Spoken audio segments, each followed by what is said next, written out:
Hi students, in this video we are going to learn about 9th standard physics. The topic name is electric charge and electric current part 2. Ohm's law is one of the most basic principles in electronics, yet it is not an actual physical law. Suppose we have a battery and a device which we call a resistor. The number of charged particles that pass by each second is what we refer to as the current. There are three ways to increase the current. The first way to increase the current is to use more batteries to create a larger voltage.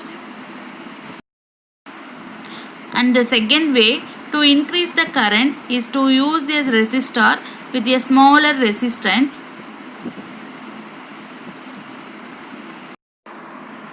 Next, third way to increase the current is to use several resistors in parallel. Having several resistors in parallel is the same as having one resistor with a much smaller resistance. Let us get to know about the mathematical formula of resistance.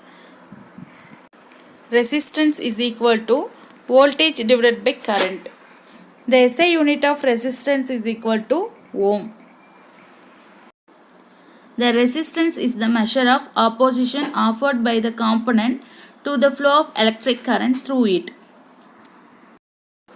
Next, let us get to know about different electrical circuits.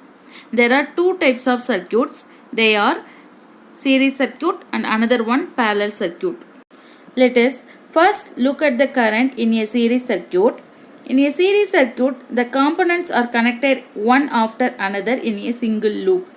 In a series circuit, there is only one pathway through which the electric charge flow.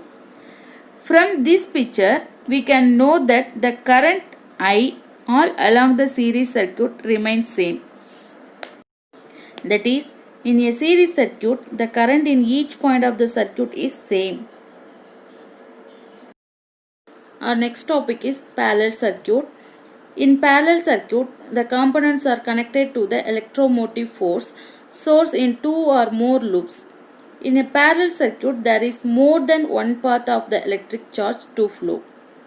In a parallel circuit, the sum of the individual current in each of the parallel branches is equal to the main current flowing into or out of the parallel branches. In a parallel circuit, the potential difference across separate parallel branches are same. Next, let's learn about effects of electric current. When current flows in a circuit, it exhibits various effects. The main effects are heating effect, chemical effect, and magnetic effects. We will learn about heating effect. When the flow of electric current is resisted, generally heat is produced. This is because the electrons while moving in the wire or resistor suffer resistance. Work has to be done to overcome the resistance, which is converted into heat energy. This conversion of electrical energy into heating energy is called Joule's heating. This form of the principle of all electric heating appliances like electric bulb, iron box, water heater, toaster, etc. Now let's learn about chemical effects of electric current. Take a beaker half-filled copper sulfate solution. Take a carbon rod from a used dry cell. Copper sulfate in a beaker, dilute the solution, it attains pale blue color. We have to use carbon rod as electrode to the terminal of battery, dip into copper sulfate solution. The solution contains positive copper ions and negative sulfate ions. To switch on the battery where electrodes are connected, allow the current through it for 10 minutes. The color of negative electrode changes to reddish brown. The color and concentration of the solution also decreases due to the copper ions move to negative electrode. We know that the solution contains both copper and sulfate ions. The copper ions in the electrode move to negative electrode and eject 2 electrons from there. Then become copper atom and deposit negative electrode. due to the color of negative electrode changes to reddish brown. At this time, the copper ions in the solution decreases. Because of this, the color and concentration of the solution also decreases. The process of conduction of electric current through solution is called electrolysis. The solution through which the electricity passes is called electrolyte. Next, we will learn about magnetic effect of electric current. Magnetic field around a straight conductor can be understood by following activity. Take a flat cardboard and cover it with a white sheet of paper. In the middle of the cardboard, make a hole through it. Pass a thick wire and connect the ends of the wire to a dry cell using connecting wires. Plot magnetic lines of force around the conductor with the help of plotting compass. It is observed that the line of force are in the form of concentric circles. The direction of the lines of force will be clockwise. A wire or a conductor carrying current develops a magnetic field perpendicular to the direction of the flow of current. This is called magnetic effect of current. Experiment is repeated again, but now the current is passed in opposite direction, then the lines of force will be anti-clockwise direction. Next, let's learn about types of current. There are two types of current. First one DC, that means direct current, and second one AC, that means alternating current. Next, first one direct current.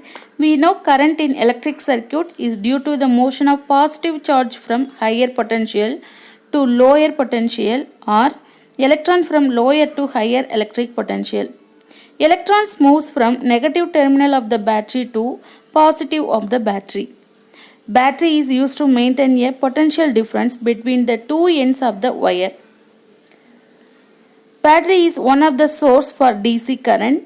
The DC is due to the unidirectional flow of electric charges.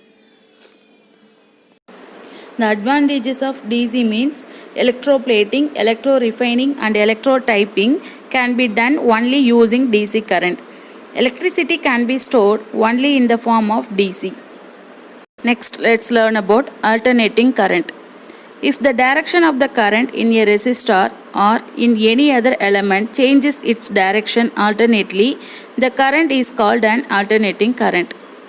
Frequency is the number of complete cycle of variation gone through by the AC in 1 second.